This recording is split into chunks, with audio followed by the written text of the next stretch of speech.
All right, good morning, everyone. My name's Dr. Matt Killingsworth. I'm the head of Politics and International Relations here at the University of Tasmania, and welcome to the latest of our 2020 US presidential election Q&A. To begin with, it's important that we acknowledge that our meeting is taking place on the traditional land of the Muwinina and Palawa peoples, and I acknowledge the contribution of their elders past, present and future.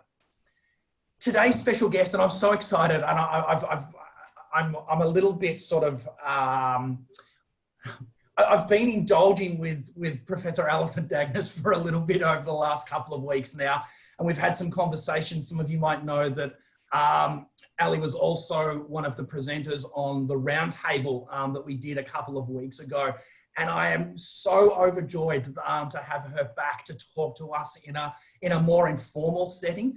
So Professor Alison Dagnes is a professor of political science at Shippensburg University. So in that respect, she is a colleague of Lonce's. It's true.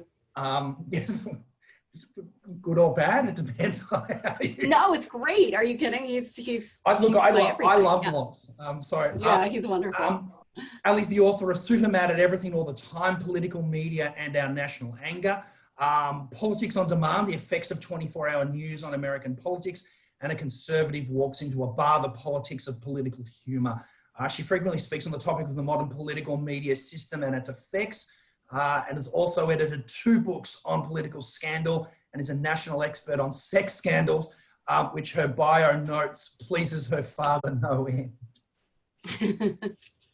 Brilliant. So, Ali, welcome. Thank you for making yourself available. US time, am I right in saying it's about 8 o'clock on Monday evening? Yep, it's a very wonderful time. And thank you so much for having me. This is so much fun. Brilliant. So the usual format, and you've agreed to talk 15 to 20 minutes on your particular topic. And then obviously there's been so much going on in the last week.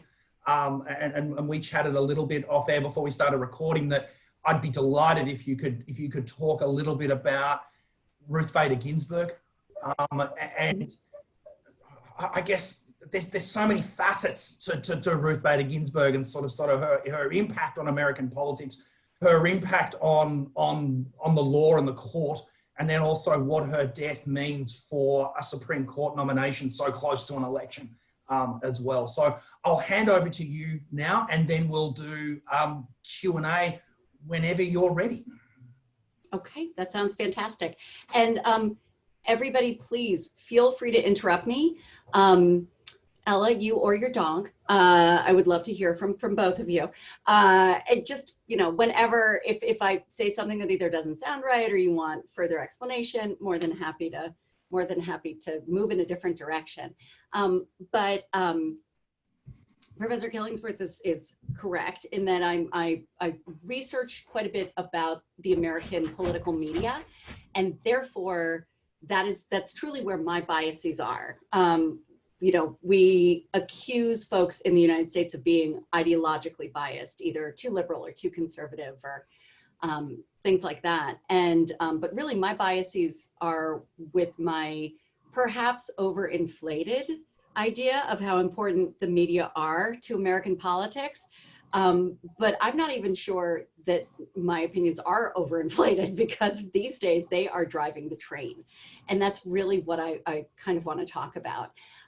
We have a system in the United States, this media system, that is so profit focused and so financially incentivized that with all of the technological developments of the last 50 years and with last 30 years really, with all of the political developments of the last 50 years, and with all of the polarization that we are really sort of enmeshed in right now, we have this really strange, relatively new, polarized media where there is a series of very conservative right-wing outlets that all circle together. Yes? Ali, would you like me to show the graphic? Sure, yeah, that would be great. And what you're gonna see is a series of news outlets that are in kind of, I put them in a circle. And then all of our other outlets are around it. Yep, there it is. There's my right-wing media circle. And this did not just happen. This has been years and years, decades in the making. But between a steady drumbeat of accusations of liberal bias toward the big media outlets, combined with really a growth of government that a lot of conservatives found to be very objectionable, combined with all these technological developments, combined with all the money that you can now make from political media. And you add a little dollop on top of that of the fact that we don't have state-run media. We don't. We have this sort of odd landscape now where it is that right-wing media circle versus everybody else. And that is the way that they view their own position. When it started and Fox News was launched, that's the epicenter of the circle right there. That's really the biggest outlet and the most influential. When Fox News was launched in 1996, nobody really saw it as a cable news channel that was, you know, versus everybody else. It sort of was just thrown into a competitive environment, and that competition was going to gear up the way that it had.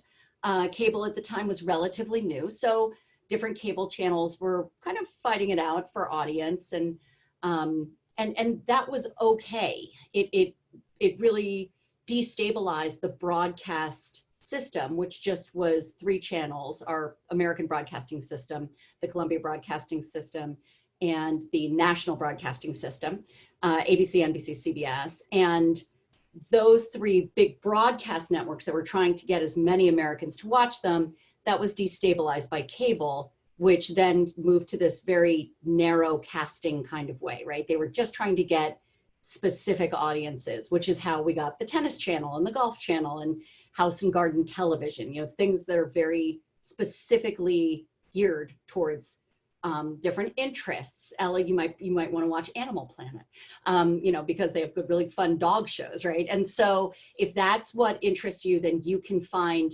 that, and that's really neat. But what that also means is that you've then got to give your audience, which is significantly smaller than broadcast television, you have to give that audience exactly what it wants.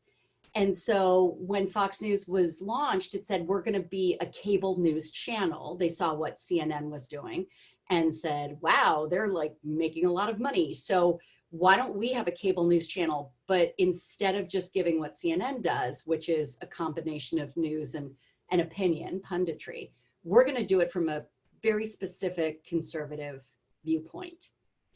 And once that began, and it became very, very lucrative, then it spawned imitation. And you're seeing all the imitators around it.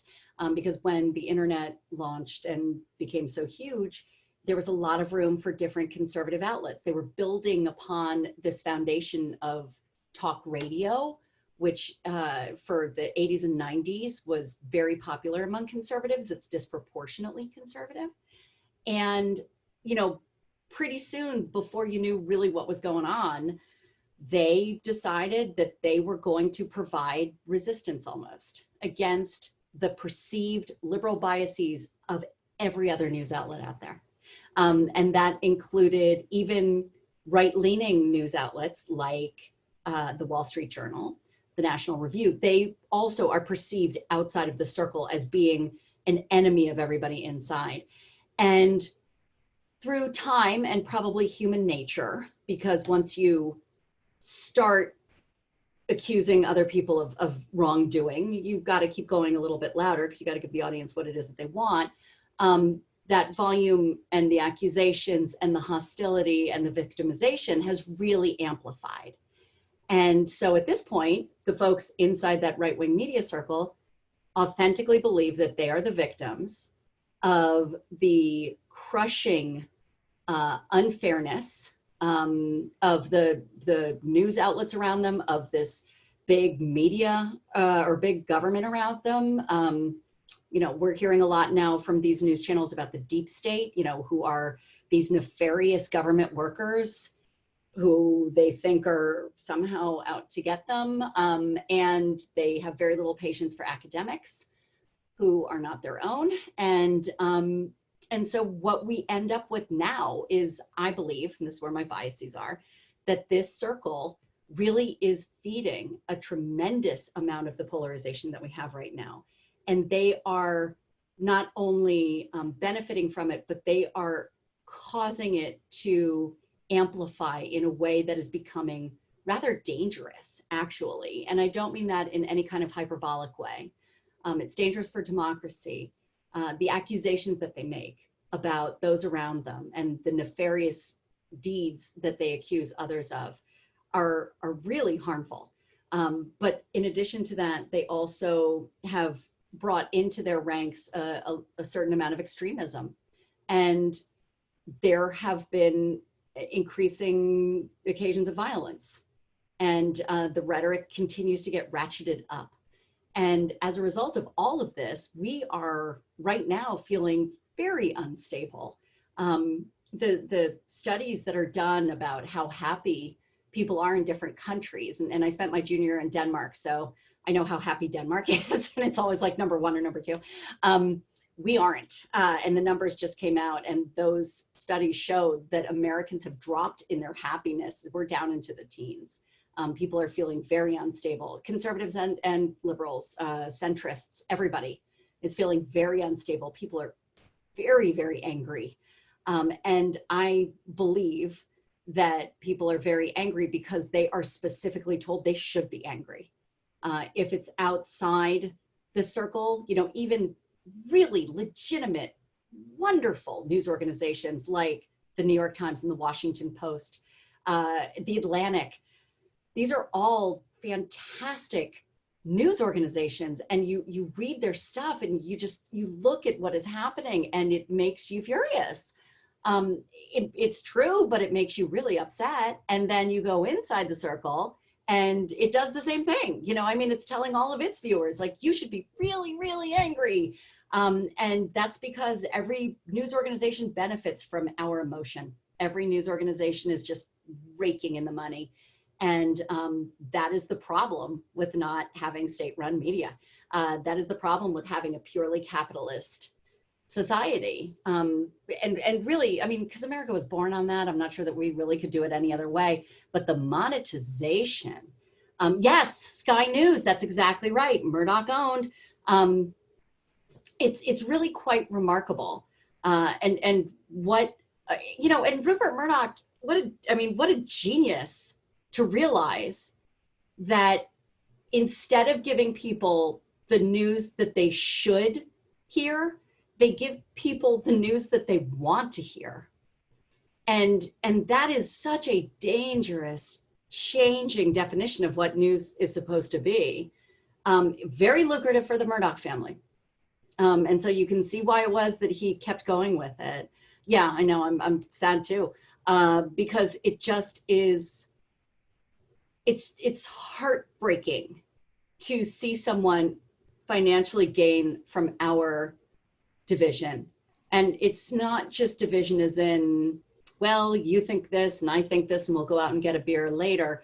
It's division as in, like, I'm never speaking to you again division. And I just never thought that it would get to this point, and we are actually at this point here. So with everything that's happening, you know, I mean, we have a global pandemic that a sizable chunk of the American public doesn't believe is real. And this is not like conspiracy theorists who I've never met.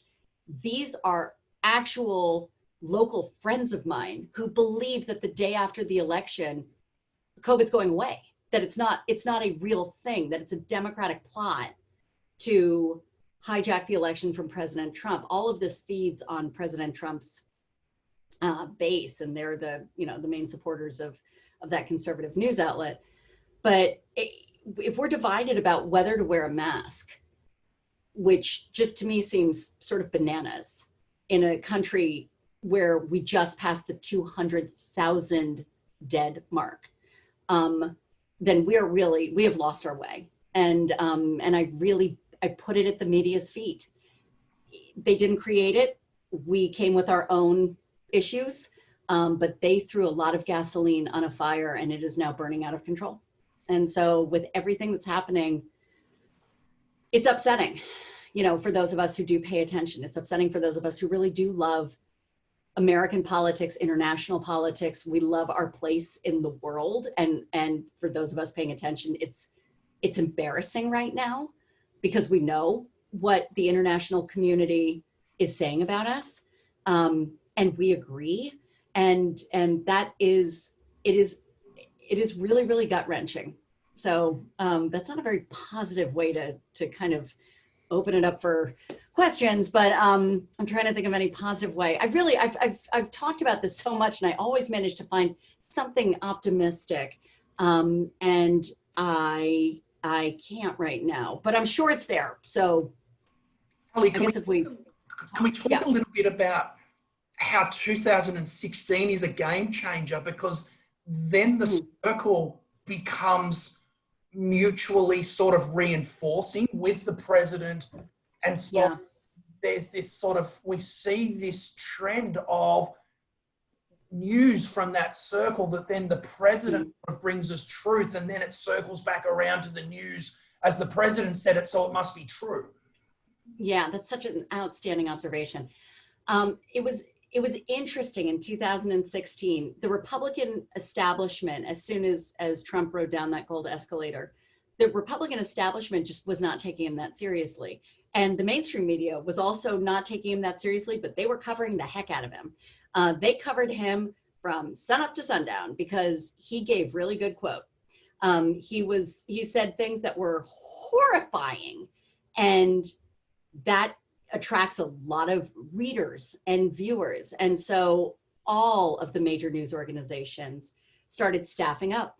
And as soon as he was actually elected, then the New York Times, the Washington Post, the Wall Street Journal, the Associated Press, all of them added, I think the New York Times added 20 reporters to the White House beat alone. Like, that's a tremendous number of reporters that were added. So they were gaining from all of this. But where Trump really made his mark was inside that right-wing media circle. And it was very much on purpose. He had, in 2000, I think 11, 12, and maybe 13, he had a weekly call-in program, a call-in segment rather, on Fox and Friends, which is the morning chat show on Fox News. And it's three people sitting around a sofa, and it's just kind of like dumb happy talk, as morning chat shows can be. And he had a weekly segment where he would call in and he would talk, and he would hear what the Fox viewers were interested in. So he's a TV guy, and he had a really good bead on the Fox audience, and he knew what the audience wanted, and he knew what the audience was mad about. And the other person at the same time who also knew what his audience wanted was Roger Ailes, who was the executive producer of Fox for a very, very, very long time. And between Roger Ailes and Donald Trump, they got a really good idea about what would make the audience react. And so when Trump was elected, initially Fox News was not on the Trump train, but they got quickly on the Trump train because they realized this is who their viewers really stand with. And from there, the other outlets really fell into line.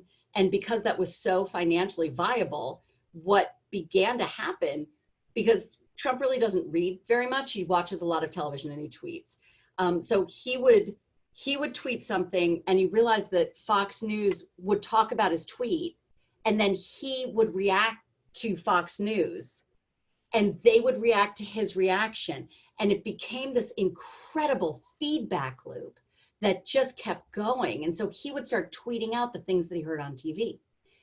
It didn't hurt that in the first 2 years of his presidency, Steve Bannon, who was the executive producer, director, whatever, of Breitbart, which is one of the really very dominant, now again, right-wing outlets on the internet.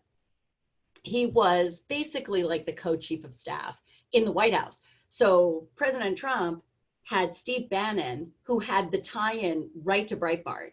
And so there was also that greased chute. So President Trump got a lot of very fawning coverage from the right-wing media outlets that said, this is the greatest president we've ever had in our entire life. Like he is greater than Lincoln. He is so fan. And so when you get that, that's what you then start demanding. And then that's what the base picks up on. And that's where all of the tweeting and retweeting just even got bigger. And so this feedback loop was tremendously sycophantic. And I think also gave him this incredible intellectual cover. And it allowed him to say everybody else is fake news because they weren't nice. And that's kind of his metric, right? It's not whether you're accurate or not, it's whether you're nice. And, you know, Axios which is a digitally native outlet, was born right on Inauguration Day. And they have had people at the White House who have covered every inside skinny. I mean, they have broken more stories. They have never been challenged because they always get the stuff right. And President Trump may not like it, but you never hear him pushing back on it. He just calls them stupid or something. But it's never challenged. It's never said like, oh, that's not true, because it is. So instead, he takes this kind of nasty way of casting aspersions on the New York Times and the Atlantic and all of that stuff. It's really quite remarkable. So, Ali, was there, because for the fake news bit to gain, fake news as Trump calls it, to gain so much traction, yeah, there's some sense of that already, of sort of a distrust in major news outlets, and I guess I'm talking the Times, the Post, the three networks that you of as well. That's another really good question. This was all built upon a 50-year conservative argument that the mainstream media, particularly headquartered in Washington, New York, and Los Angeles, the coastal elites, that they were against the average American who lived in the heartland, that they were liberally biased, that they were all out of, elite Ivy League schools and out of touch. And that was really not a false accusation. That actually was kind of true. And that lack of diversity was not only seen in a real paucity of conservative voices in newsrooms, because there were very few.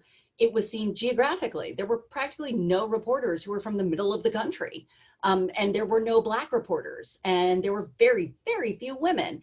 And so when you don't have this diversity of voices, what you do have is kind of this groupthink of, well, you went to Harvard and I went to Yale, and see, we have diversity here. And that's not the case. And so what the conservative movement started to do, starting really in the 1950s, William F. Buckley being kind of one of the early geniuses of this, started to say, you know what, there's more than just these liberal, Harvard educated, although the man went to Yale, but Harvard educated Democrats who just want the Democrats to win. Let's have conservative. Buckley's a quintessential elite. I know. It's really quite great.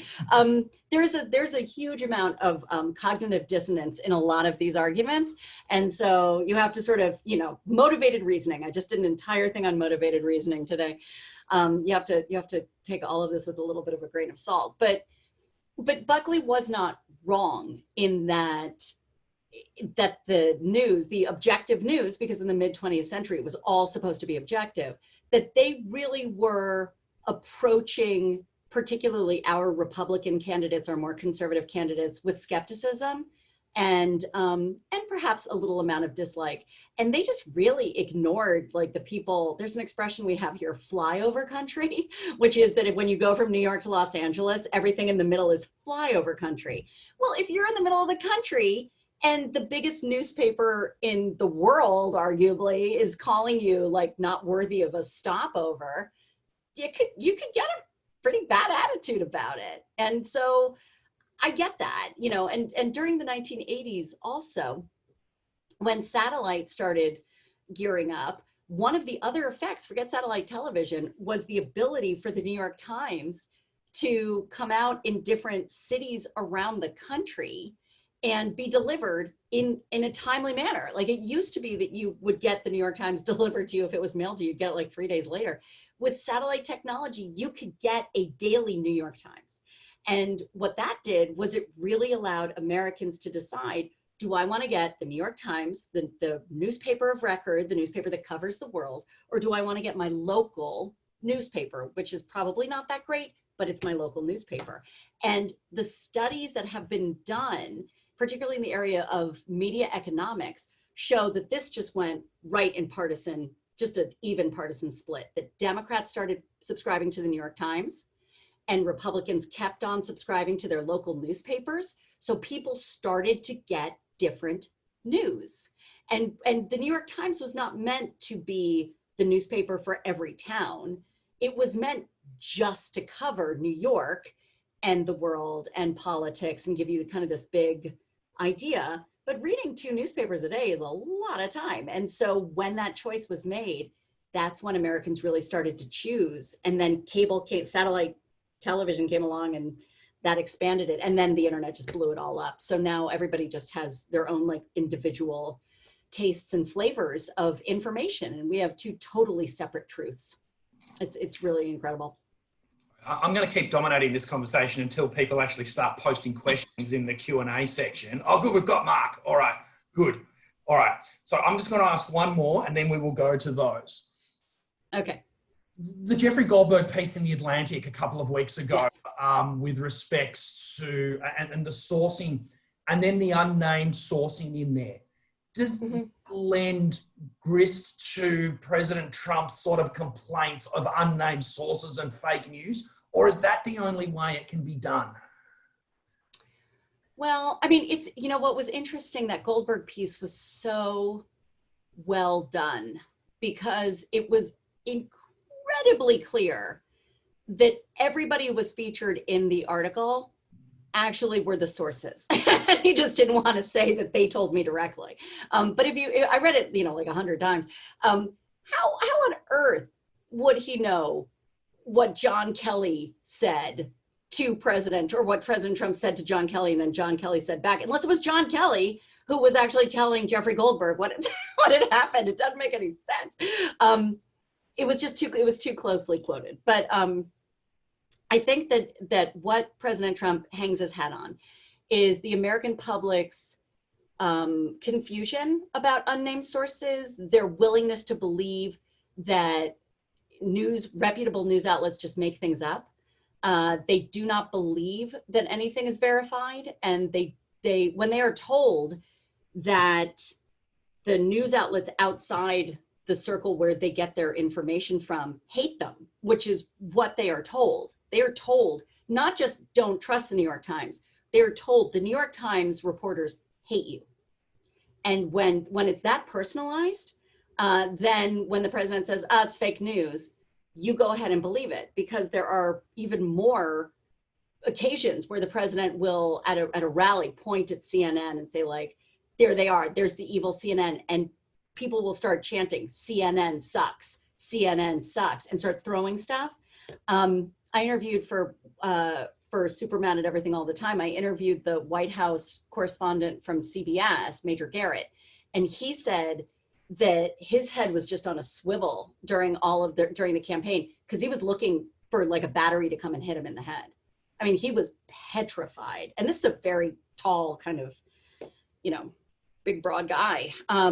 It became very violent. And there were several White House correspondents who had Jim Acosta from CNN has private security, because there have been so many death threats against him.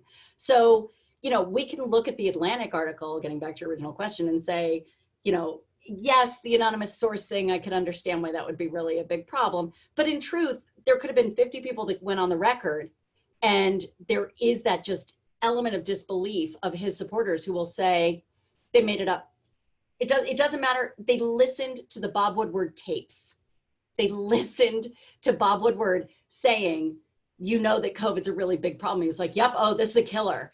And then he comes out and says, oh, there's nothing to worry about. And caught dead to rights on tape, his supporters say, you know what, Bob Woodward is just full of crudapple. Nope, Bob Woodward is awful. He's a liar, and, you know, nobody should really pay attention to him. And you can't help but wonder, how are you not hearing the president say this? But they don't.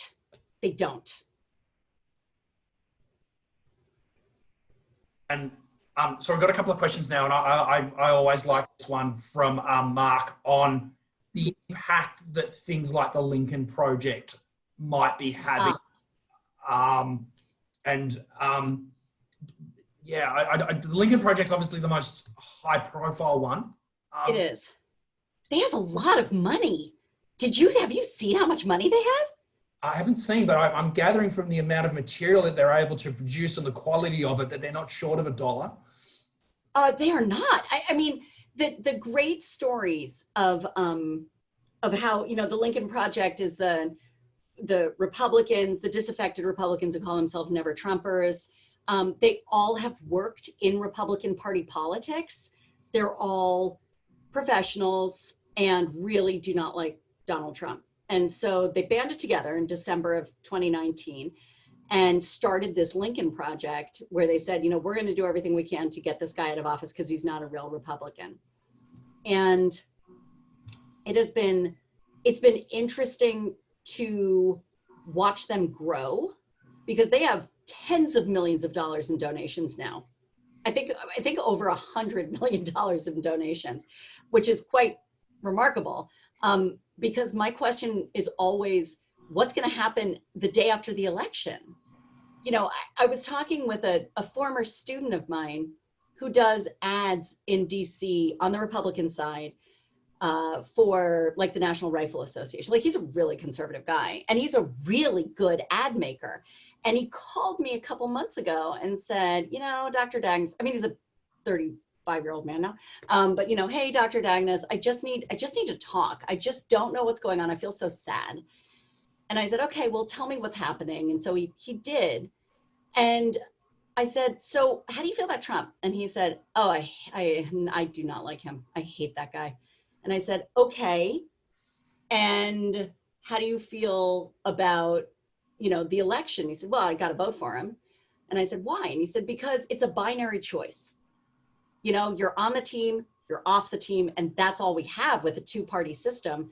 I'm on the team. This is my team. So I may not like the quarterback, but I'm going to play with him. And I thought, that's really interesting. And I said, okay, now I know what's wrong with you. Everything in our political world revolves around Donald Trump. Everything. I challenged my students once. I said, I'll give you an extra credit point for your entire grade if you can go a whole day without mentioning his name. No workarounds. You can't say POTUS. You can't say the president. You cannot talk about Donald Trump. And all of these kids who weren't political science majors are like, I'm in. And they thought, ha, ha, ha, I'm going to get you because I never talk about politics. I had 24 students hand in papers. One of them said, that was easy. I never talk politics. 23 said, I had no idea it was going to be this hard. This was awful. I totally broke. We ended up talking about him. I can't believe we all talk about Donald Trump all the time. Kids were like, I'm a bio major. I never talk about politics. All we do is talk about Trump. And that's the problem, is that everything revolves around him. And so the Lincoln Project and Democrats have one thing in common, and that's it. They hate Trump. The day after the election, if Trump is gone, what else they got? Because they are very conservative. And I listen to their podcasts and I get all their tip sheets and I may have donated money, but I really like them. And then I get pulled back on my heels and think, every now and then when I hear them say something, I'm like, wait a minute, that's not true. Oh, wait, we really disagree on policy. Like, really disagree on policy. And that's a problem, because the day after the election, I don't know how that's going to work anymore. I mean, if Donald Trump is gone, super, then what? Where do they go? And so they're effective, I guess, but they're also just adding to a lot of the noise. I do like them. So getting back to a point you were making earlier about the violence, and I was thinking when you were talking about that, yeah. I don't think it's hyperbole when we talk about aspects of fascism with respects to the Trump administration. And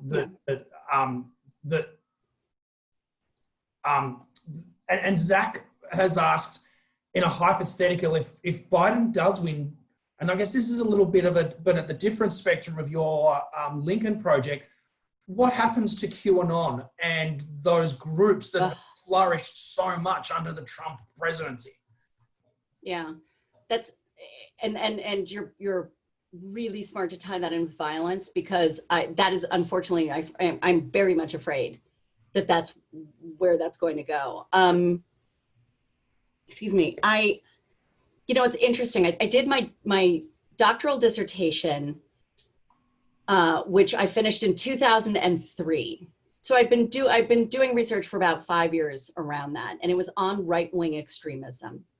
And what I was researching was kind of how the Republican Party and right-wing media at the time played footsie with right-wing extremists, but really kept them out there and would say explicitly, like, if you are in a hate group, if you are racist, we don't want anything to do with you. But they would peel off a couple votes of the folks who had 1 foot in extremism and 1 foot in just sort of hard right conservatism. And Donald Trump came and just took the lid right off of that and said, nope, come on in. The water's fine. You're great. You are more than welcome here. There are good people on both sides in Charlottesville. And so by doing that and giving attention, the extreme right in this country feels perfectly validated, absolutely within their rights. And the reason that they are extremists, instead of just being on the far right, is that they actually do espouse violent tendencies. And so that's where the craziness of QAnon folks, you know, who believe these things. Amanda Carpenter is a journalist here in the United States, and she said that QAnon is not, you know, A leads to B leads to C. She said that it's A leads to Toyota, which leads to banana bread, which then also leads to a kumquat. And it's like, that doesn't make any sense, but it doesn't make any sense.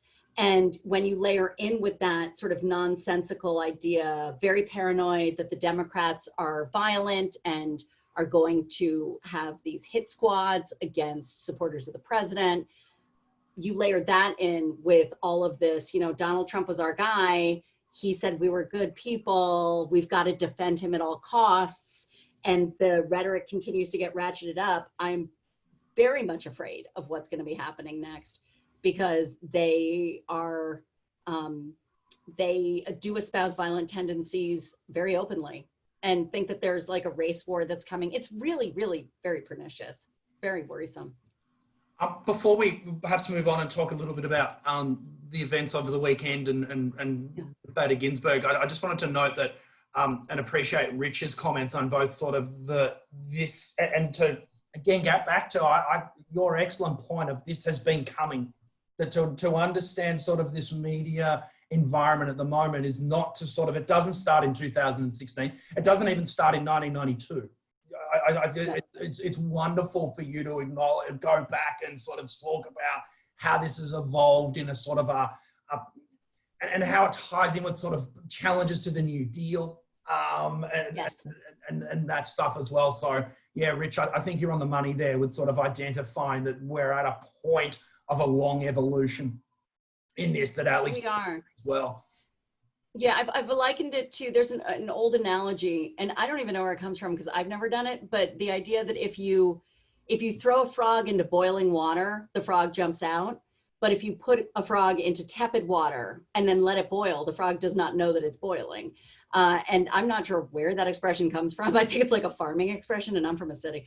But I've likened the development of all of this to the slow boil of a frog, where it has been building and building and building, and we just ignored it or excused it or explained it, and here we are.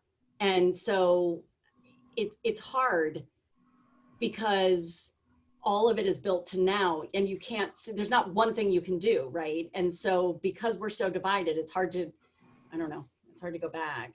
No, I think you're right. You and I chatted about this a couple of weeks when we sort of talked about the juxtaposition between what's happening and the continuing faith in institutions, and this sort of idea that the institutions will hold strong. They're the foundation, and it's sort of been proven that no, the foundations are sort of what we make of them at various times. Yeah, it's true. It is. I still believe that the American experiment is a good and righteous one.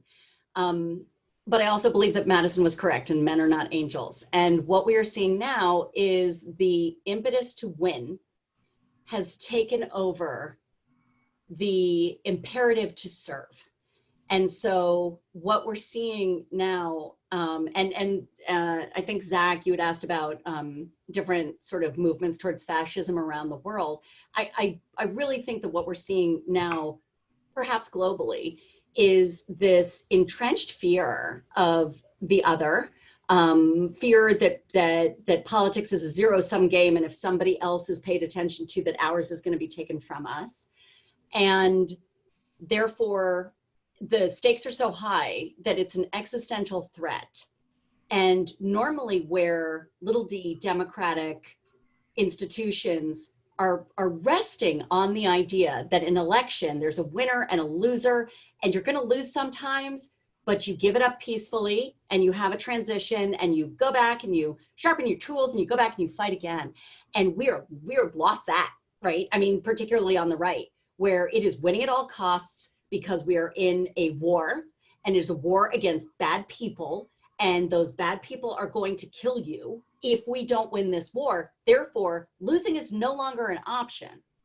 And when you've decided that losing cannot happen, that you have to throw everything you can at winning, even if that means changing the rules, even if that means breaking the rules, even if that means destroying the norms that have been established for 240 years before you, so be it.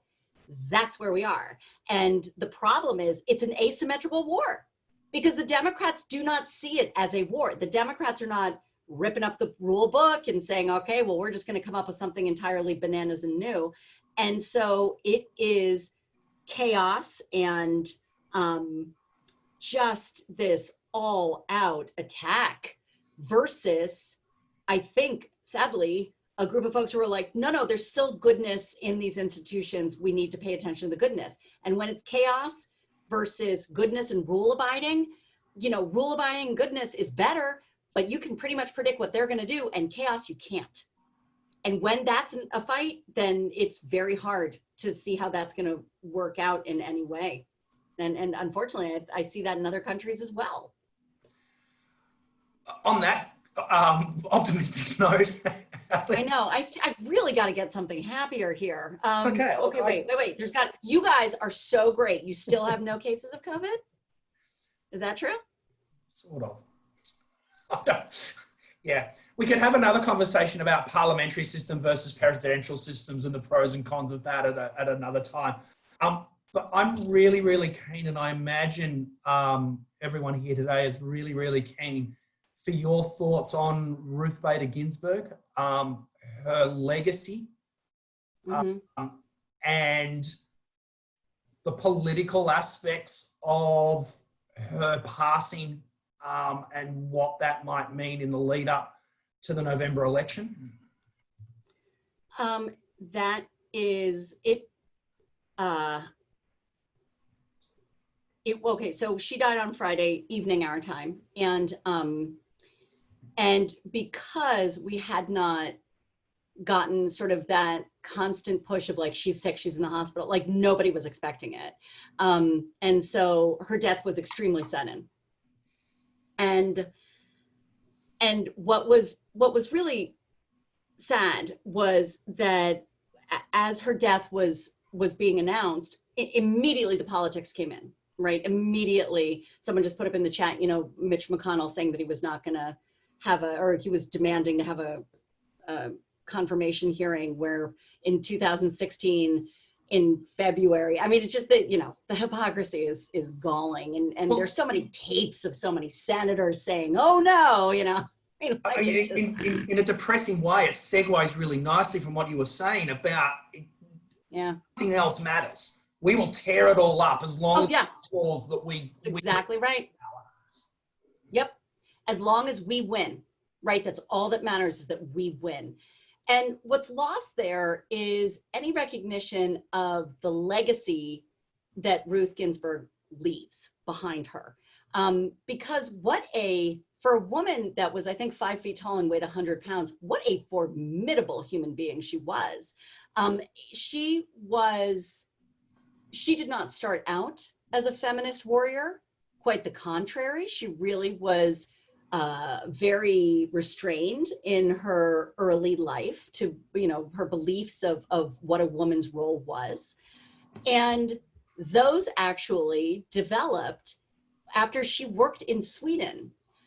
She was sent to Sweden by the law firm for which she was employed, and she learned Swedish in order to go work in Sweden. That kind of tells you the brain that she had, just a tremendous intellect. And she saw in Sweden this egalitarian society where men and women were not defined by their gender roles. And that really changed her view on the role of women in America.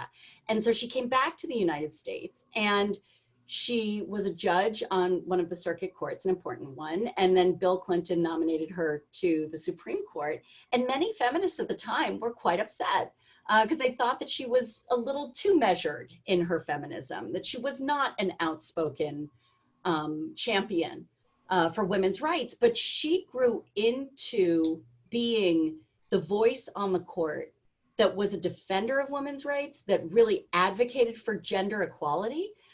She was just this delightful, brilliant mind who loved laughing and loved her husband and loved her friends, to include Antonin Scalia, the most conservative member of the court at the time. They had a beautiful friendship. And her loss of that voice, particularly now, as we are so divided, is truly, it's hard to imagine not having that voice there. The politics of it, of course, are that the Republican Party and those in the Senate are being completely hypocritical about this, because it is win at all costs. And if that's the situation where we are, I guess that's the situation where we are.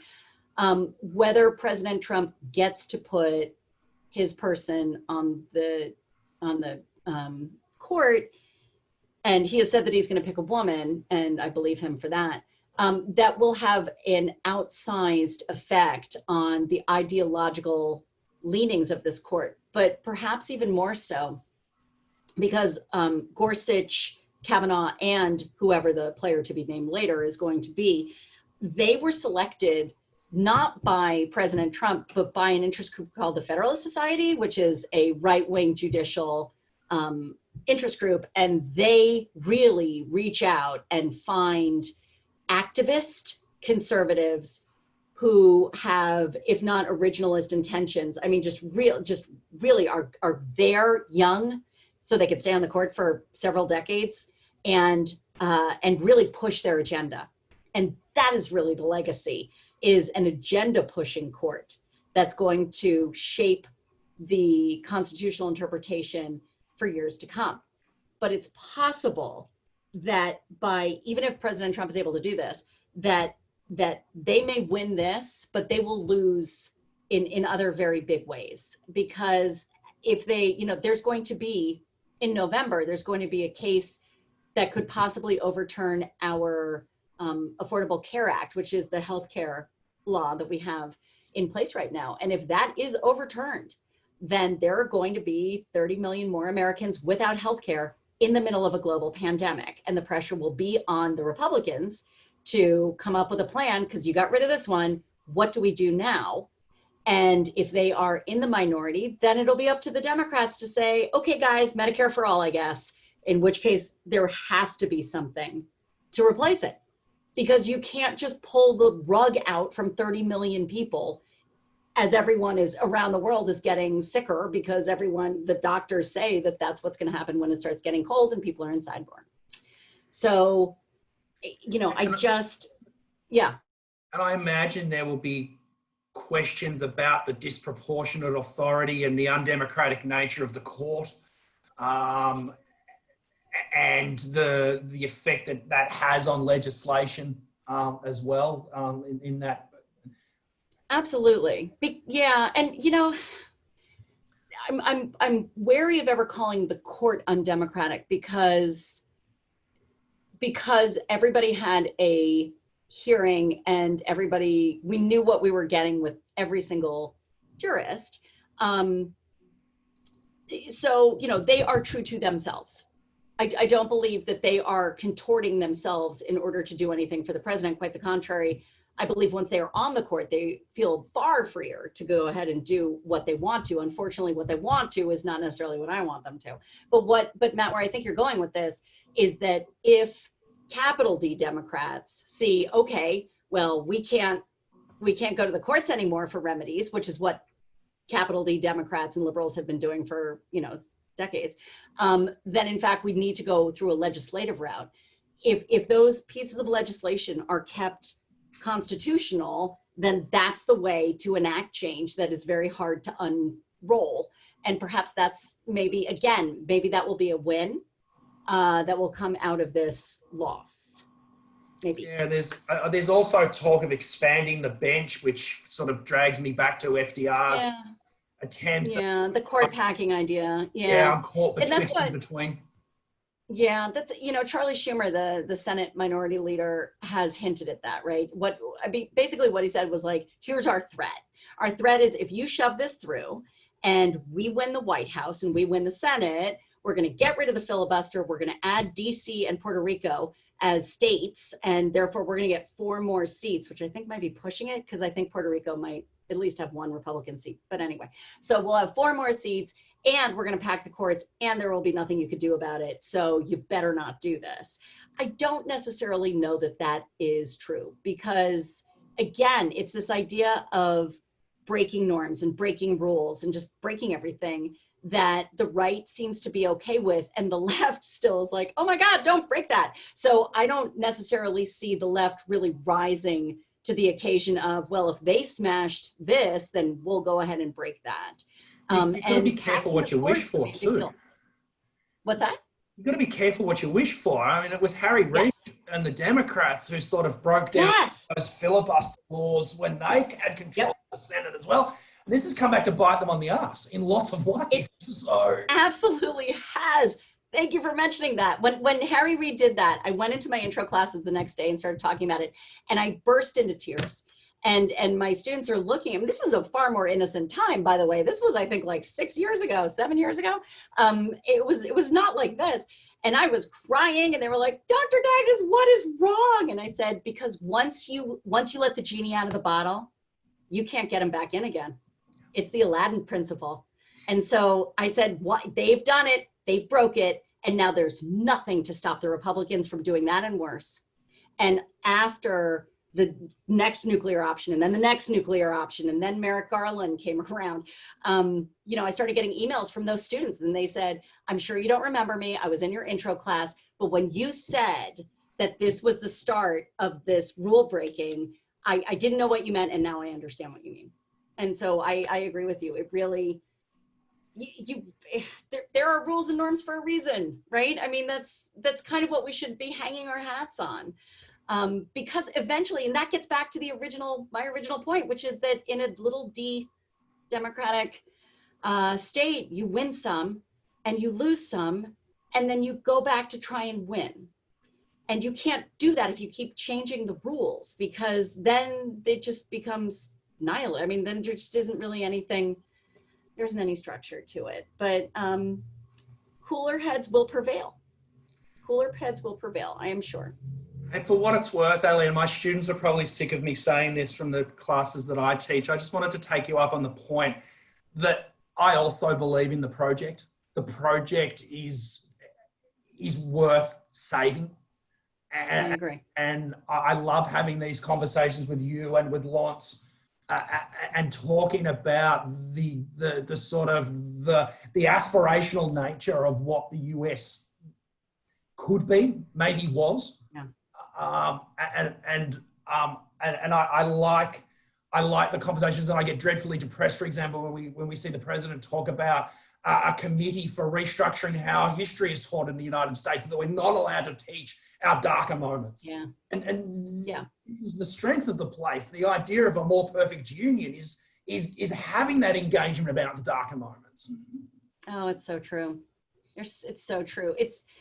is odd to me how people could talk about American exceptionalism and then add exceptions to to all of that. You know, that just doesn't make any sense to me. So I am with you. It really, I really believe that, you know, the arc of justice, you know, bends towards righteousness. Like I really believe that that all around the world, that mankind, including women, of course, that our better angels will rise, will prevail, because it's, in truth, it really is, it's very hard to hate up close. And when you see your fellow Americans, your fellow countrymen, the citizens of the world around you in pain, it takes a very unique person to not feel that pain too. And so I really feel, yeah, it did take 2 atomic bombs. Thank you, Zach. That's absolutely true. You know, let's hope it doesn't get to that point. But my hope is that humankind will prevail, right? Just everywhere. And we'll see what we're doing. And maybe we will stop. That seems a good high note to finish on this morning / this evening. I would love to do this with you almost daily, weekly at a stretch. It's a shame. Matt, I'm telling you, talking to you has been the high point of my semester. I'm so sorry. I always come with the sad stuff, but you always cheer me up. It seems very unfair. It is such a shame we can't do this more often. And I might find an excuse, if you're open to it, to perhaps have a post-game, a post-election analysis, perhaps. Absolutely. So we'll talk about what happened and why it happened. We might get together. Perhaps I'll find some others as well. I know Lance would be. Oh, that would be so much fun. Be wonderful to have both of you along. So I'll take this opportunity on behalf of everyone to thank you so much for your time. Oh my gosh, thank you all. Really, this is such a delight. Thank you very much for having me. It is my absolute honor. Thank you, Ella. I hope your doggy is okay. And just a heads up, next week we've got the Consul General, US Consul General, who's going to come and talk to us. Sorry, in the 2 weeks. So the next one, US Consul General is going to come and talk to us a little bit administratively, sort of on what an embassy and a consul does during election time and during a voting period. So please be thanking Ali. And like I said, hopefully we can get her back a little bit later. And I look forward to seeing you all again very soon.